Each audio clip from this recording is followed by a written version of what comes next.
ಯಾವಾಗಲೂ ಸಂತೋಷ ಆಗುತ್ತೆ. ಇಲ್ಲಿಗೆ ಏನಕ್ಕಾದರೂ ಬರ್ತಾನೆ ಇರ್ತೀವಿ, ತುಂಬ ಖುಷಿ ಆಗುತ್ತೆ. ಆಮೇಲೆ ಬೈರತಿರಣ್ಣಗಳನ್ನ ಇಷ್ಟು ಚೆನ್ನಾಗಿ ಇಲ್ಲಿ ಜನ ತಗೊಂಡಿದ್ದಾರೆ, ಭಾಳ ಹ್ಯಾಪಿ ಆಗುತ್ತೆ.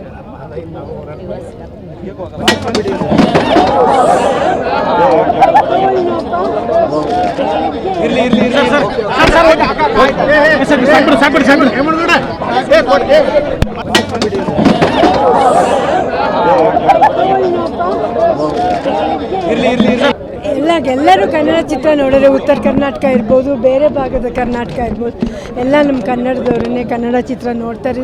ನಾನು ಯಾವಾಗಲೂ ಹೇಳ್ತಾ ಇದ್ದೆ, ಥಿಯೇಟರಿಗೆ ಜನ ಬರಲ್ಲ ಅಂತ ಕಂಪ್ಲೇಂಟ್ ಮಾಡ್ತಾರೆ. ನಾನು ಹೇಳ್ತಾ ಇದ್ದೆ, ಚಿತ್ರ ಚೆನ್ನಾಗಿದ್ರೆ ಗ್ಯಾರಂಟಿ ಬರ್ತಾರೆ ಅಂತ. ಈ ಕಥೆಯಲ್ಲಿ ಅದು ಪ್ರೂವ್ ಆಯಿತು. ಇನ್ನೂ 2 ಫಿಲಮ್ ಹಿಟ್ ಆಗಿದೆ ನಮ್ಮ ಕನ್ನಡ ಇದರಲ್ಲಿ. ಸೊ ಫಿಲಮ್ ಚೆನ್ನಾಗಿದ್ರೆ ಜನ ಬಂದೇ ಬರ್ತಾರೆ ಅಂತ ನನಗನ್ಸುತ್ತೆ. ನೀವು ನೋಡ್ತಿದ್ದೀರಾ, ಇದು ನ್ಯೂಸ್ 88 ಕನ್ನಡ, ಸುದ್ದಿಯ ಜೊತೆ ಸದಾ ನಿಮ್ಮೊಂದಿಗೆ.